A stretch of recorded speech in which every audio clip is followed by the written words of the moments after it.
दक्षिण भारताचं राजकारण नेहमीच चर्चेत असतं. अनेक दशकापासून जिथे फक्त UDF आणि काँग्रेसची सत्ता होती, तिथे आता तिसरा कोण तयार होतोय का? नमस्कार मित्रांनो, मी जीवन आणि स्वागत आहे तुमचं जीवन गाडे ओरिजिनल या युट्यूब चॅनलमध्ये. आज आपण विश्लेषण करणार आहोत केरळमधील बदलत्या राजकारणाचं आणि भाजपसमोर असलेल्या मोठ्या आव्हानांचं. केरळमध्ये भाजपला पाय रोवणं इतकं कठीण का झालंय, याची 4 मुख्य कारणं आहेत. पहिलं कारण आहे धार्मिक संरचना. केरळमध्ये सुमारे 45% लोकसंख्या ही मुस्लिम आणि ख्रिश्चन समुदायाची आहे. भाजपची ओळख हिंदुत्वाशी असल्यामुळे या मोठ्या मतपिढीपर्यंत पोहोचणं त्यांच्यासाठी नेहमीच कठीण झालंय. दुसरं कारण आहे आर्थिक आत्मनिर्भरता. केरळमधील प्रत्येक घरातील किमान एक व्यक्ती गल्फ देशात कामाला आहे. तिथून येणाऱ्या पैशामुळे इथला समाज आर्थिकदृष्ट्या खूप सक्षम आहे. त्यामुळे भावनिक आणि आर्थिक आमिषांना इथला मतदार बळी पडत नाही. तिसरं कारण आहे उच्च साक्षरता. 100% साक्षरता असलेल्या या राज्यात मतदार खूप जागरूक आहे. ते केवळ भाषणावर नाही तर सरकारच्या पॉलिसीज आणि मानवी हक्कावर मतदान करतात. चौथं आणि सर्वात महत्त्वाचं कारण आहे मल्याळी संस्कृती.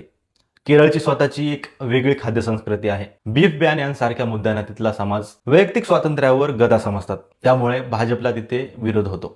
पण काळ बदलतोय. 2024च्या लोकसभा निवडणुकीत त्रिशूरमधून सुरेश गोपी यांनी विजय मिळवून इतिहास रचला आहे. भाजपने केरळमध्ये आपलं खातं उघडले. नुकत्याच झालेल्या 2026च्या विधानसभा निवडणुकीमध्ये केरळच्या राजकारणाला मोठा धक्का दिलाय.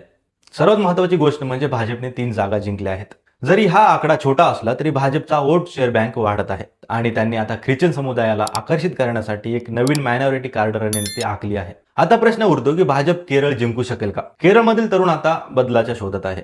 ख्रिश्चन समुदायाशी वाढता संपर्क भाजपसाठी गेम चेंजर ठरू शकतो. केवळ 3 जागांवरून 140 जागांचा विधानसभेमध्ये बहुमत मिळणं हे अजूनही एक मॅरेथॉन धावण्यासारखं आहे.